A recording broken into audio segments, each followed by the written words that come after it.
don't know about this. I don't know if I actually used enough coats to cover it, but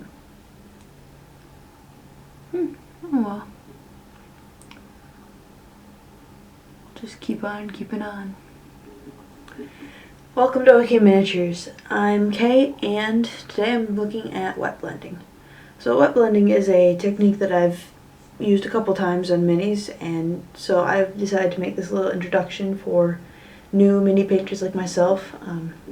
Just figured it'd be a handy thing to have, and worst comes to worst, at least in like 3 years when I'm a much better mini painter, maybe I can look back and, well, have a good time watching it.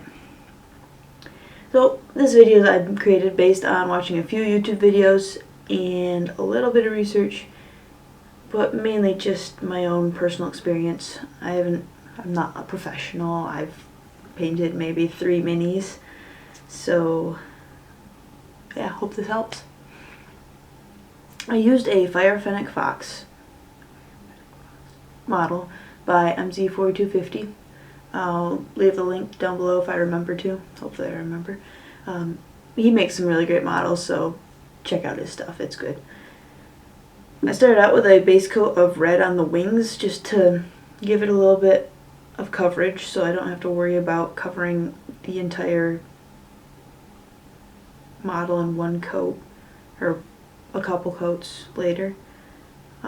If you want to do less wet blending, doing a thicker coat, or not a thicker coat, but multiple coats now of just your base color really help out. It'll keep the gray from peeking through later, which really is what you want to avoid.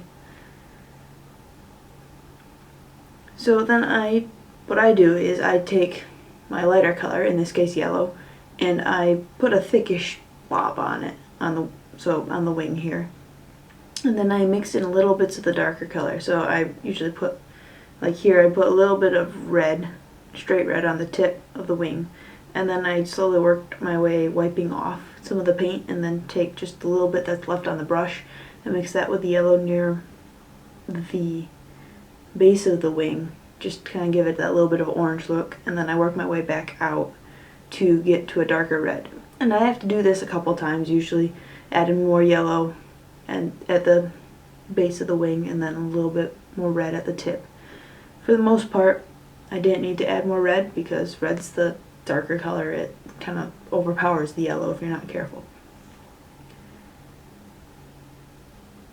And then I really like it when just having that little bit of bright, true, straight red and yellow at the extreme parts. So I just put in like a little bit of yellow in the wing, by the shoulder, and then just kind of wiping the very tips of the little flamey wing parts with red. Just really makes it stand out a little bit more. And I just did this again. Repeat.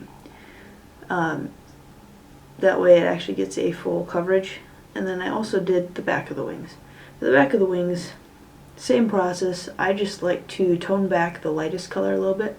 So less of the yellow and more of the red in this case. That way it just draws your eye more towards the front rather than the back. It's just a lighting preference I've found that I really, really like, so yeah. And I just finished up the paint job. This guy, he's got a little bit of flame stuff coming off his ears, so I just highlighted that with a little bit of red. I gave him red eyes because why not? Also did the tail similar to the back of the wings. As I get farther away from the front, I just went even less of the yellow. So the front of the tail is orange, and then the back is red. So there you have it. That's my process on wet blending. If you found this helpful, please hit the thumbs up and consider subscribing if you'd like to see more mini painting and train building content. And if you have any questions or comments, please let me know down below. With that, I'll see you in the future.